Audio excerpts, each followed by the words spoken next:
Madame, Monsieur, bonsoir. Merci de nous rejoindre à la une de l'actualité. L'Algérie se dote officiellement d'un Conseil national des statistiques. Ses membres ont été installés aujourd'hui lors d'une cérémonie officielle par le Premier ministre Ayman Ben Abdelrahman.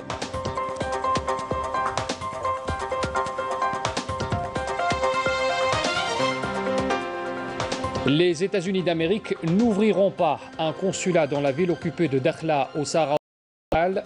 Le Congrès américain a bloqué cette mesure promise par Donald Trump au Maroc contre une normalisation avec l'entité sioniste. Pour en parler, le docteur Saïd Ayachi, président du Comité national algérien de solidarité avec le peuple sahraoui, l'invité de ce 19h.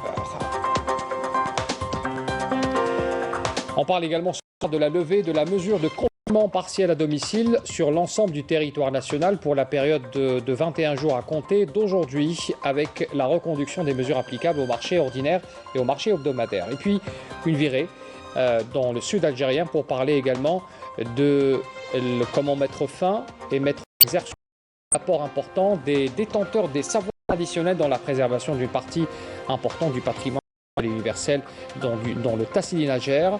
On parlera également en détail tout à l'heure. Bienvenue à tous. Le Conseil national des statistiques a été installé ce mercredi par le Premier ministre des Finances Ayman Ben Abdelrahman. Il est composé de 42 membres représentant les différentes composantes du système national d'information statistique. Alors c'est un conseil qui est chargé d'émettre des recommandations sur la politique nationale d'information statistique définie par le gouvernement.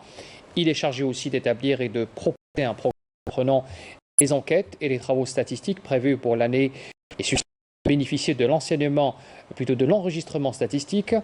Et puis le Conseil veille également dans le cadre du programme du gouvernement en charge du système statistique à le ministre des Finances Ayman lors de l'installation officielle de ses membres. C'était aujourd'hui.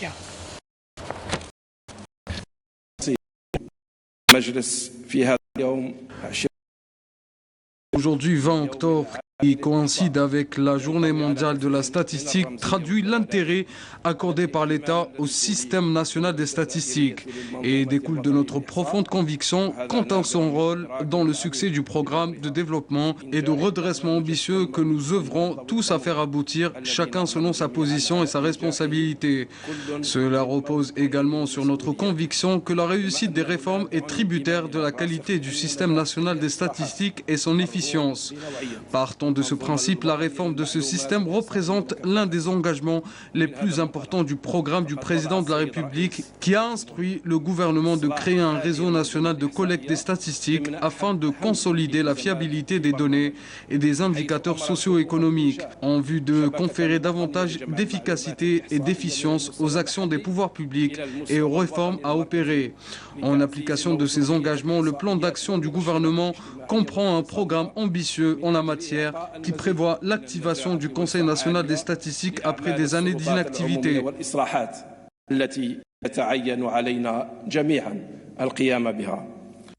Le Premier ministre, ministre des Finances, a affirmé aussi que la mise en œuvre du Conseil national des statistiques est l'un des principaux mécanismes dans le parachèvement du processus des réformes structurelles qui ont été engagées par le gouvernement. On l'écoute. Le gouvernement compte beaucoup sur ce Conseil national de la statistique avec sa nouvelle composante d'experts et cadres qui ont une longue expérience pour mener à bien les réformes structurelles profondes dans ce domaine. Il est grand temps que l'information reprenne sa place étant donné qu'il s'agit d'une priorité publique dans le cadre de la révision du cadre législatif et organisationnel. Il faut penser à l'opération de régulation et un mécanisme qui oblige les producteurs de l'information, qu'ils soient des opérateurs publics ou privés, à produire l'information crédible et avec compétence et la mettre à la disposition de tous ceux qui en ont besoin pour améliorer la prise de décision et qui aura une répercussion positive sur l'ensemble de la société et sur l'ensemble du parcours de développement national. Je tiens à réaffirmer la volonté du gouvernement à aller de l'avant dans la mise en place d'un système national de statistiques efficace à la hauteur du plan d'action du gouvernement permettant de concrétiser les instructions du président de la République. À cet effet, dans ce cadre de concertation, tous les les acteurs sont tenus dans l'immédiat d'établir une stratégie nationale de développement de la statistique en se référant aux différentes opérations de statistiques réalisées, mais qui sont restées négligées depuis des années, privant ainsi le pays de centaines d'indicateurs. Et toujours à propos de l'installation de ce conseil, je vous invite à écouter aussi la déclaration du ministre de la numérisation et des statistiques, Hussein Sherhabillah. Le ministère de la numérisation œuvre au renforcement du réseau statistique local, notamment à travers la création d'une plateforme numérique dédiée à cette opération, afin d'assurer l'utilisation appropriée en temps réel des données statistiques collectées au niveau local par les autres autorités et les différents secteurs concernés. Je réitère enfin l'engagement de notre département à coordonner avec tous les secteurs et les systèmes de statistiques, sans oublier de présenter nos meilleurs souhaits de réussite à ce conseil. إلا أن أكرر التزام وزارة الرقمنة والإحصائيات. Le ministre des Affaires étrangères et de la communauté nationale à l'étranger, Ramtan Lamamra, a reçu aujourd'hui Mohamed Belhoussine, qui a été fraîchement, rappelez-vous, élu commissaire en charge de l'enseignement des sciences, de la technologie et de l'innovation au niveau de l'Union africaine. Le gouvernement libyen a donné son agrément à la nomination de Slimane Jeanine en qualité d'ambassadeur extraordinaire et plénipotentiaire de la République algérienne démocratique et populaire au l'État de la Libye. C'est ce qu'indique ce mercredi un communiqué du ministère des Affaires étrangères. Nous arrivons à cette information qui est tombée donc cet après-midi, une information qui concerne cette décision du Congrès américain de bloquer la décision de Donald Trump d'ouvrir un consulat à Dakhla occupé au Sahara occidental. C'est un véritable camouflet pour le Maroc qui avait monnayé l'appui américain sous l'administration Trump contre une normalisation avec l'entité sioniste. On fait un point de situation avec Nesrine Ben Saïdi. Un véritable revers pour le Maroc et l'accord signé avec l'ancien président américain Donald Trump. La commission du Sénat américain en charge des dotations budgétaires vient d'approuver un projet de loi interdisant l'utilisation des fonds alloués au Sahara occidental au titre de l'aide américaine dans l'ouverture d'un consulat dans la ville sahraoui de Dakhla occupée, bloquant ainsi une des promesses de l'ancien président américain Donald Trump au Maroc. C'est un retour logique de la position américaine vers un principe de l'égalité internationale concernant le règlement du dossier du Sahara occidental. Aucun des fonds mis à disposition du département d'État par la présente loi ou des lois intérieures ne peut être utilisé pour la construction ou le fonctionnement d'un consulat des États-Unis au Sahara occidental. Stipule ce projet du budget fédéral américain pour l'année 2022 dont le chapitre consacré aux opérations financières du département d'État à l'international. Le texte précise en outre que l'affectation de ces fonds alloués en vertu de cette loi seront mises à disposition dans le cadre de l'assistance et de l'aide au Sahara occidental ainsi qu'au soutien aux efforts diplomatiques en vue de faciliter un règlement politique ou conflit dans ce territoire. Cette disposition budgétaire s'inscrit à l'opposé de la décision de Donald Trump de reconnaître la prétendue souveraineté du Maroc sur le Sahara occidental et réaffirme également la position du Congrès américain, notamment du Sénat, à l'égard de ce conflit. L'administration Biden a promis de soutenir activement les efforts du nouvel envoyé personnel du secrétaire général de l'ONU pour le Sahara occidental, Staffan de Mistura, pour promouvoir un avenir pacifique et prospère pour le peuple du Sahara occidental et de la région. Alors voilà donc pour ce point de situation. Pour en parler, Dr Saïd Ayachi, président du Comité national algérien de solidarité avec le peuple sahraoui. Bonsoir, merci d'être avec nous pour ce 19h. Alors d'abord, Dr Saïd Ayachi, votre réaction sur cette décision du Congrès américain? D'abord, il faut reconnaître que c'est une très bonne nouvelle. Elle était peut-être attendue, mais pas aussi nette que cela l'a été.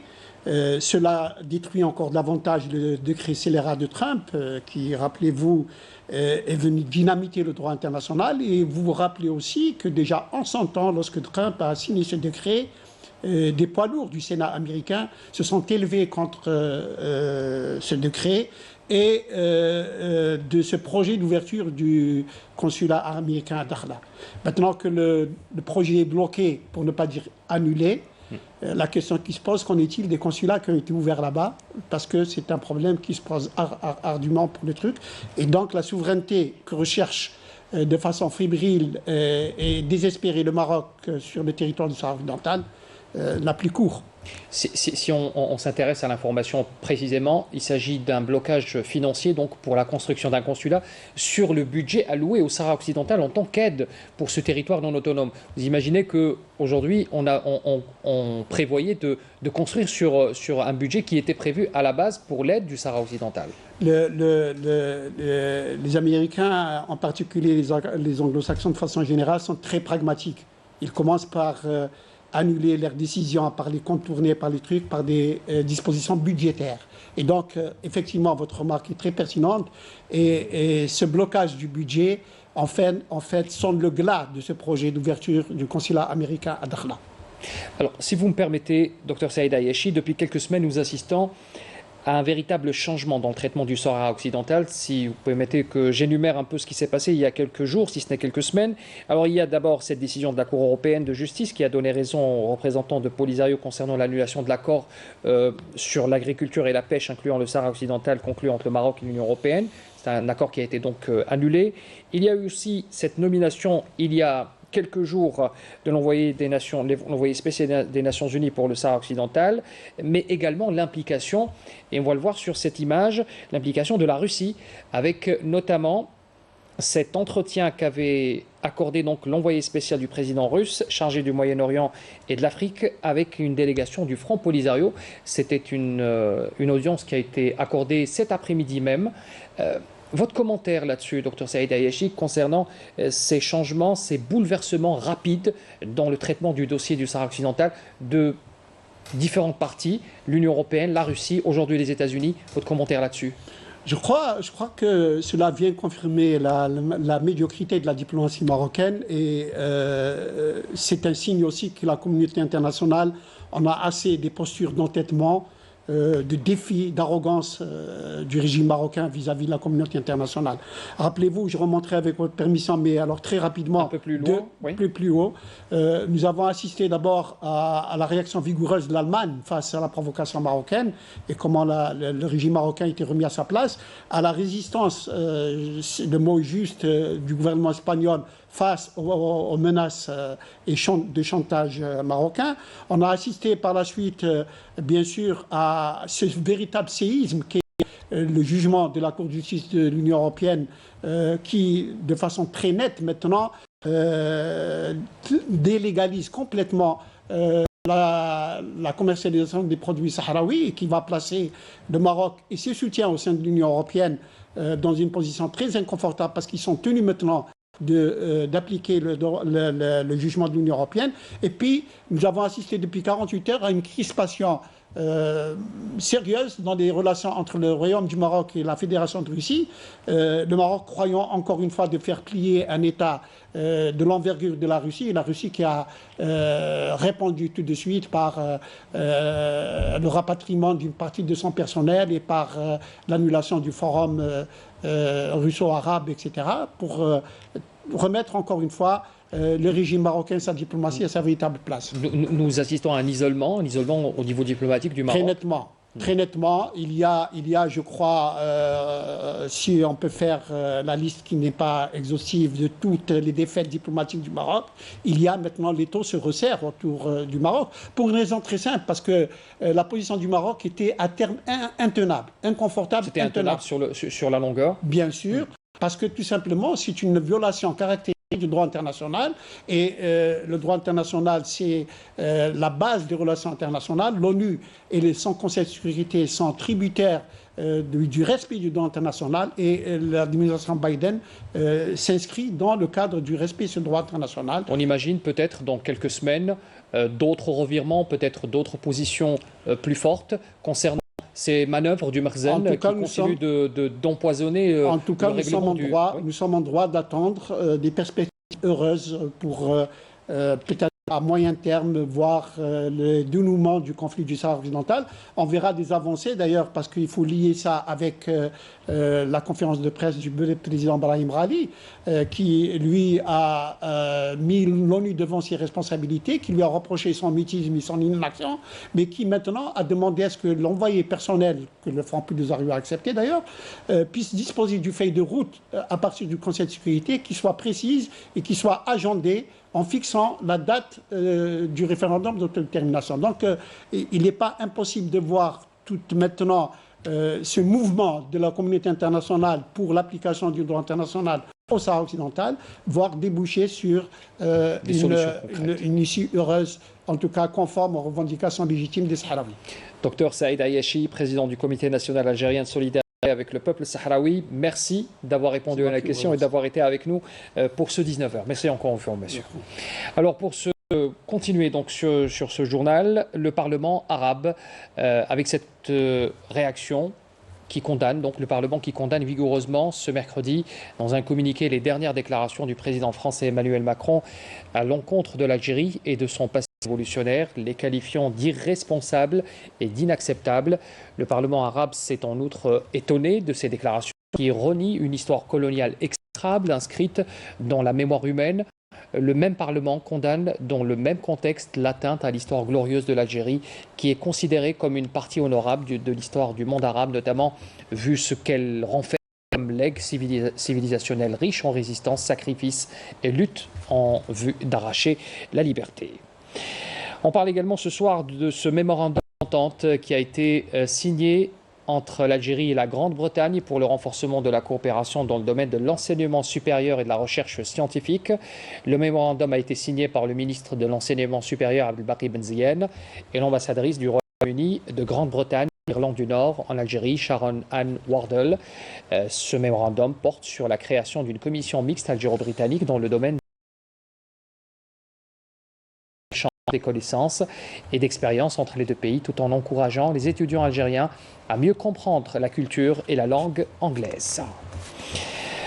Dans bien sûr une information plus économique cette fois, la Société nationale des transports ferroviaires, la SNTF, annonce le départ de la première expédition par train des containers contenant des matériaux de recyclage des métaux destinés à l'exportation, et ce à partir de la station de Msila vers le port de Béjaïa. C'est une opération qui vient en exécution de la convention liant la SNTF à la société MTS pour l'environnement et le développement durable, et ce à l'effet de transporter ces produits de la société destinés au marché national, mais aussi à l'exportation vers l'Inde et la Chine également.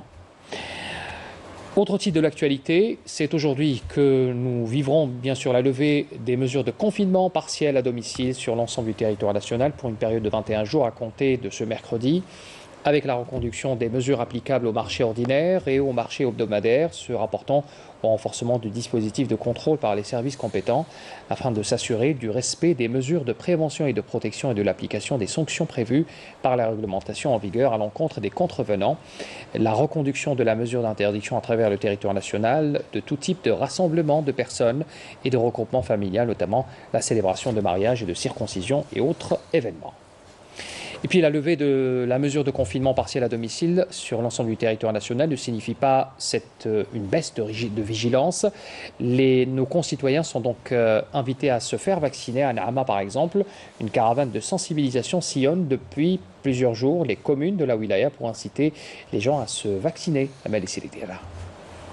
Ce groupe de médecins sillonne les régions éloignées de la wilaya de Naama pour sensibiliser les populations quant à l'importance de la vaccination contre la Covid-19. Ils font également des consultations. On est un groupe de médecins. On est venu de plusieurs wilayas du pays pour prendre en charge les populations de ces régions éloignées et de les sensibiliser pour se faire vacciner contre la Covid-19. La première halte était le village de Touadjer, situé à 30 km du chef-lieu de la wilaya.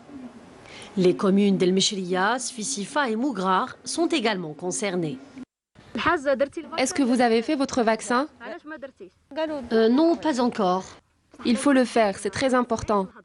Je compte me faire vacciner ainsi que mes enfants.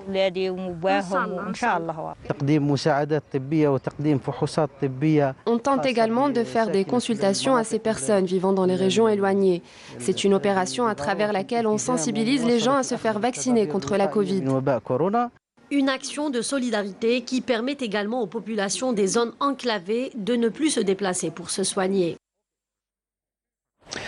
Dans le cadre de leur noble mission de défense et de sécurisation du territoire national contre toute forme de menace, des détachements et des unités de l'armée nationale populaire ont mené du 13 jusqu'à hier, 19 octobre, de multiples opérations qui témoignent de l'engagement infaillible de nos forces armées à préserver la quiétude et la sécurité dans notre pays.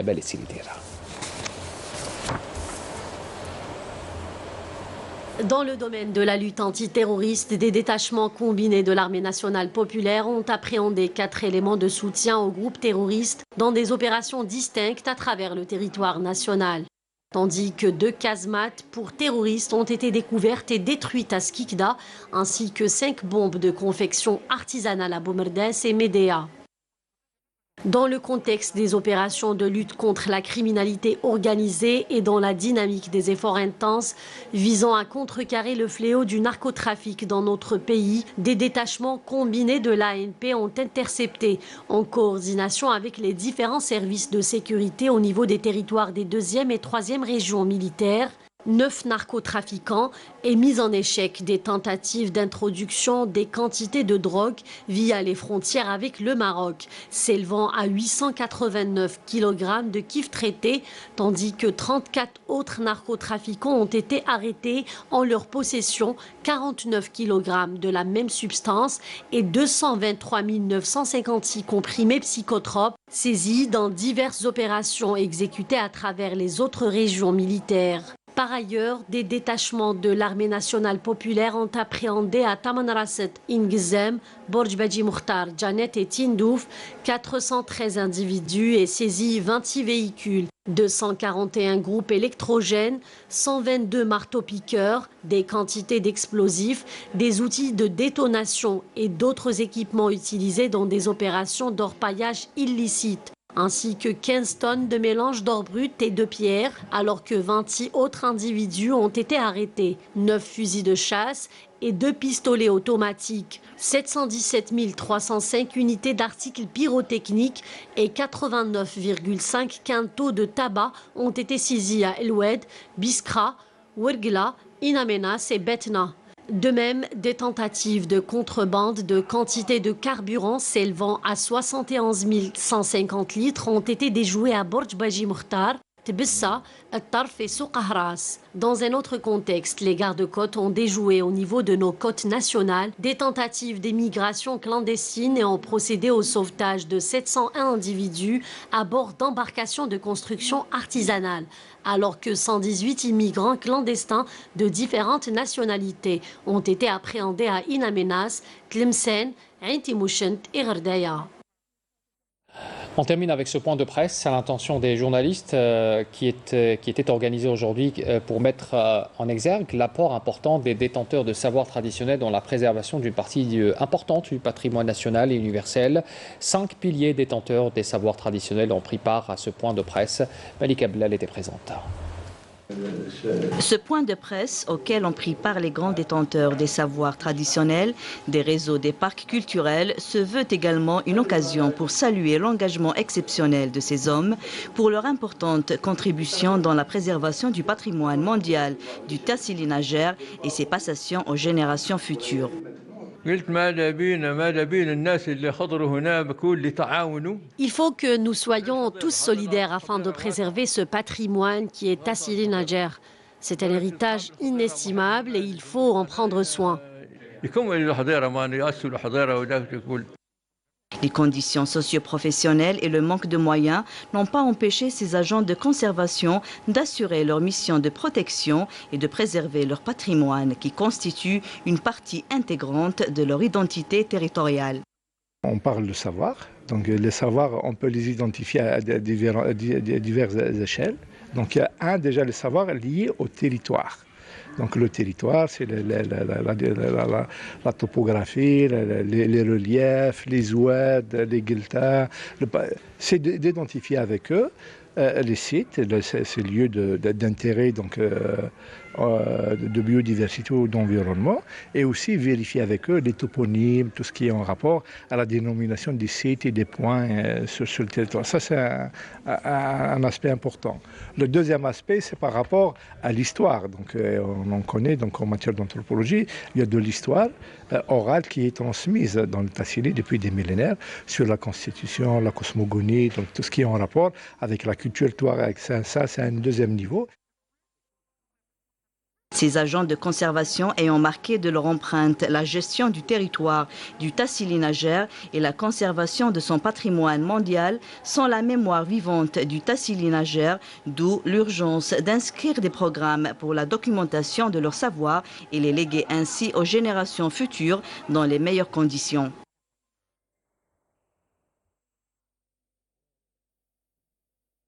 Fin de ce journal, merci de l'avoir suivi, très bonne soirée à tous.